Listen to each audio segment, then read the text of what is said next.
پہلے آپ کو لیے چلیں گے براہ راست جہاں پر وفاقی وزیر داخلہ شیخ رشید اس وقت تقریب سے خطاب کر رہے ہیں۔ آپ بھی اپنے معاملات پر سارے سوچیں۔ اس ملک میں انشاءاللہ عمران خان کی قیادت میں جمہوریت مضبوط اور توانا ہونے جا رہی ہے۔ 3 مارچ کو الیکشن ہو رہے ہیں، اسی اسمبلی کو گالی دیتے ہیں جس کی اسمبلی کے لیے ووٹ مانگ رہے ہیں۔ ابھی ہم ایک جنازے میں تھے اور یوسف رضا گیلانی اور راجہ اشرف صاحب بھی وہاں تھے۔ میں نے انہیں کہا یوسف رضا گیلانی صاحب، جس اسمبلی کو گالیاں دیتے ہو اس اسمبلی کے لیے ووٹ مانگنے جا رہے ہو۔ اس اسمبلی کے لیے آپ نے صدارت کا الیکشن لڑا، اس اسمبلی میں آپ کے بیٹے بیٹھے ہیں، اس اسمبلی میں آپ 3 مارچ کو، اور انشاءاللہ تعالی مجھے اللہ سے پوری امید ہے الیکشن اوپن ہو یا سیکرٹ ہو۔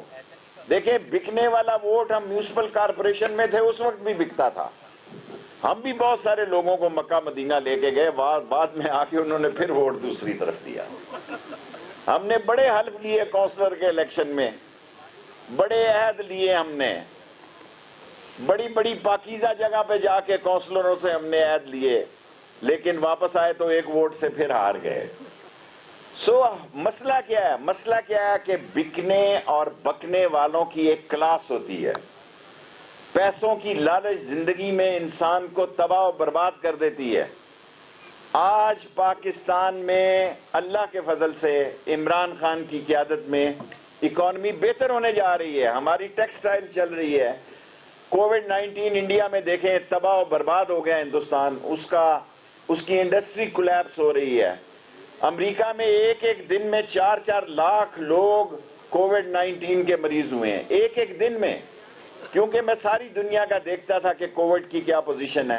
الحمدللہ آج بھی پاکستان میں اللہ کا خاص کرم ہے اور اس بیماری سے ہم کافی حد تک نکل گئے ہیں، اور اس کا کریڈٹ جہاں عمران خان کو جاتا ہے وہاں عظیم پاک فوج کو بھی جاتا ہے، جنہوں نے اس ملک میں اس کووڈ-19 کے خلاف جہاد کیا۔ اور یہ وہی جہاد ہے جو کل بھی آپ دیکھیں 4 لوگ شہید ہوئے ہیں بلوچستان میں، وہ بلوچستان کے نہیں ہیں، وہ جان پاکستان کے لیے دے رہے ہیں۔ جو لوگ فوج کو گالی دیتے ہیں ان کی زبان گدی سے کھینچ لینی چاہیے کہ عظیم ثبوت جو جان ہتھیلی پہ رکھ کے آپ کے لیے دہشت گردی ختم کی، آج ہم یہاں جلسہ کر رہے ہیں۔ حالانکہ چوئی نثار صاحب کے زمانے میں جیمر گاڑی بھی ہے، میں کہتا ہوں نہیں، یہ پاک فوج کی قربانیوں کا نتیجہ ہے کہ بغیر جامر کے بھی آج وزیر داخلہ آپ سے خطاب کر رہا ہے۔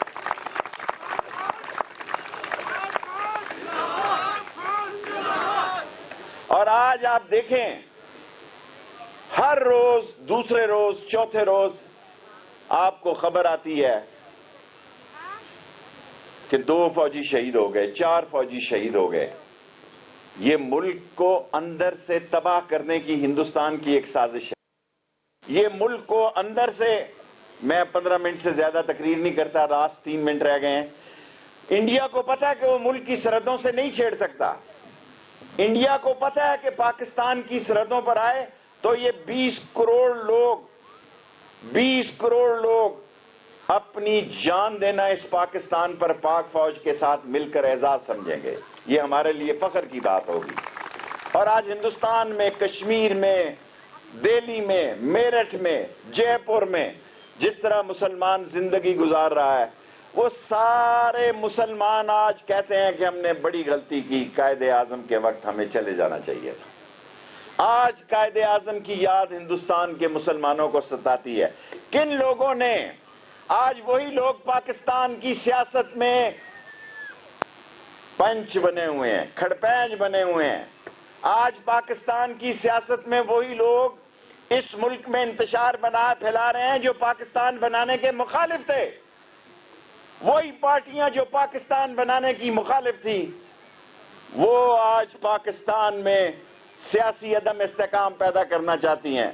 دکھ مجھے صرف مسلم لیگ نون کا ہے کہ دنیا ادھر کی ادھر ہو جائے، کوئی مسلم لیگی جو ہے وہ پاک فوج کے خلاف بات نہیں کر سکتا۔ وہ مسلم لیگی نہیں ہے جو پاک فوج کے خلاف بات کرتا ہے۔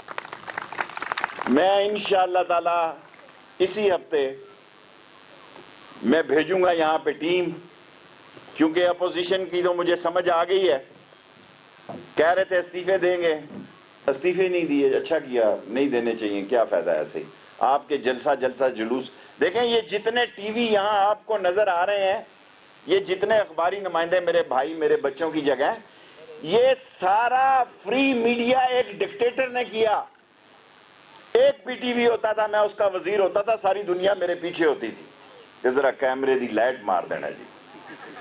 آپ خدا پہ یقین کریں، میں ملک سے باہر ہوتا تھا، بڑے بڑے ایم این اے کہتے تھے شیخ صاحب پیچھے پتہ ہی نہیں لگیا میں تہاڈے نال دورے تے آیا. ایک ٹی وی ہوتا تھا. آج 80 چینل ہیں اس ملک میں. میں چیلنج کرتا ہوں کہ دنیا میں اتنا زبردست الیکٹرانک میڈیا برٹش اور امریکہ میں نہیں ہے، برازیل میں نہیں ہے، ارجنٹائن میں نہیں ہے، آسٹریلیا میں نہیں ہے جتنا پاکستان میں. اور اتنا سٹرانگ ہو گیا کہ کسی لیڈر کا گاڑی کا ویل کب گھوم جائے تو یہ بھی بریکنگ نیوز ہے یہاں کہ شیخ رشید صاحب وزیر داخلہ جا رہے تھے، ان کی گاڑی کا ویل کب جناب ہے، یہ بریکنگ نیوز ہے. اس لیے کہ میڈیا سٹرانگ ہو گیا ہے. میں آپ کو یقین دلاتا ہوں لاسٹلی، اس ملک میں وہ لوگ جنہوں نے اس ملک کو لوٹا دونوں ہاتھوں سے، وہ لوگ جو بھاگ گئے ملک چھوڑ کے بہانے بنا کے، وہ لوگ جن کا اس ملک میں پہلے زمانہ تھا جب میں چھوٹا تھا تو لوگ دوسرے ملکوں سے بزرگ جو ہیں پیسے جوڑ کے رکھتے تھے. کئی دفعہ میں نے باہر بزرگوں سے پوچھا کہ آپ یہ پیسے کس لیے جوڑتے ہیں؟ کہتے ہیں میری لاش پاکستان میں جائے، مجھے بچوں کا اعتبار نہیں ہے جہاز اس وقت. میں اوورسیز منسٹر بنا تو میں نے ڈیڈ باڈی کو مفت کیا کہ لاش پاکستان میں مفت جانی چاہیے. سو میری بہنوں، میری بیٹیوں، میرے بھائیوں، میرے بزرگوں، الیاس صاحب، لوگوں کی خدمت کریں. یہی ایمان کی اصلی حالت ہے. جو انسانیت ہی، ایک وقت آئے گا جو اچھا انسان ہوگا وہی اچھا مسلمان ہوگا. اور جو بہت باتیں کرے، بہت تلواریں چلائے اور اندر سے لوگوں کی لوٹ مار کرے، وہ کبھی مر جانا ہے بالآخر، وہ کبھی کامیاب نہیں ہوتا. اور میں آپ کو یقین دلاتا ہوں، تمام پی ڈی ایم اے کو یہاں سے بتانا چاہتا ہوں کہ اگر آپ قانون کے دائرے میں یہاں لانگ مارچ میں آئے تو آپ کے لیے کوئی مسئلہ نہیں ہوگا، آپ کے لیے کوئی رکاوٹ نہیں ہوگی. جس طرح الیکشن کمیشن کے سامنے ہم نے آپ کو کھلی چھٹی دی، حالانکہ 10 دنوں کے بعد روزے شروع ہو جائیں گے، اس پر بھی آپ سوچیں، یہ نہ ہو آپ کو روزہ رکھوانا پڑے یہاں پہ اور روزے داروں کو روزہ رکھوانا پڑے. اگر آپ نے قانون کے دائرے میں، قانون کے احترام میں اسلام آباد میں آنا ہے تو 10 مرتبہ آؤ، کیونکہ آپ نے واپس جانا ہے. آپ میں اتنی سکت نہیں ہے. میں اپنی سیاسی زندگی میں ابھی جو میں نے کتاب لکھی، مجھے پتا نہیں تھا کہ اس کا 5واں ایڈیشن بھی چھپ جائے گا. کتاب لکھنے کے بھی بڑے پیسے ملتے ہیں. شیخ ہوں، اب میں نے یہ کام سمجھ آ گئی. سو میں اس میں یہ لکھوں گا کہ میں نے زندگی میں سب سے مشکل کام جو کیا ہے 126 دن کا جو دھرنا دیا. بہت مشکل کام ہے اور مہنگا کام ہے. میں پی ڈی ایم کے لوگوں سے کہتا ہوں، میری بات آصف زرداری کو سمجھ آ گئی ہوئی ہے، بلاول بھی سمجھتا ہے، دل سے میری بات کو سمجھتا ہے. وہ میرے دل کے قریب ہے اور میری دل کی بات سمجھتا ہے. اس کو پتا ہے کہ شیخ رشید صحیح کہہ رہا ہے. بالآخر انہوں نے پیپلز پارٹی کی بات ماننی ہے. دیر سے مانے، سویر سے مانے. آخری بات یہاں کہہ کے اجازت چاہتا ہوں، اگر آپ قانون اور آئین کے دائرے میں آئیں گے تو آپ کے لیے صد احترام ہے. اور اگر آپ قانون، لا اینڈ آرڈر کو کے دائرے سے باہر نکلیں گے تو اسلام آباد جو ہے پھر اسلام آباد ہوگا. پھر نہ کہنا کسی نے کہا نہیں تھا، پھر نہ کہنا کسی نے بتایا نہیں تھا. میں سارے میڈیا کے سامنے کہنا چاہتا ہوں اسی شیر پہ کہ آپ اگر آئین، قانون اور لا اینڈ آرڈر کا احترام کرتے ہوئے آئیں گے تو آپ کے لیے کہیں رکاوٹ نہیں ہے. اگر آپ اس کے خلاف آئیں گے تو قدم قدم پر آپ کو رکاوٹ ملے گی اور رکاوٹ ڈالنے میں سب سے آگے شیخ رشید ہوگا. کوئی کوشچن؟ پارٹی اور خاص طور پر وزیر اعلیٰ سندھ جہاں انہوں نے یہ دعویٰ کیا ہے کہ سینٹ میں 10% دیکھیں الیکشن اوپن کریں, الیکشن سیکرٹ کریں. آج آنے دھیان دو جی آپ بچے. الیکشن اوپن کریں, 5 سوال صرف. الیکشن اوپن کریں, الیکشن سیکرٹ کریں. جس نے بکنا ہے وہ بک جاتا ہے. بکنے والا مال جو ہے نا کبھی اس منڈی میں بکتا ہے کبھی اس منڈی میں بکتا ہے, کیونکہ وہ بکاؤ ہوتا ہے.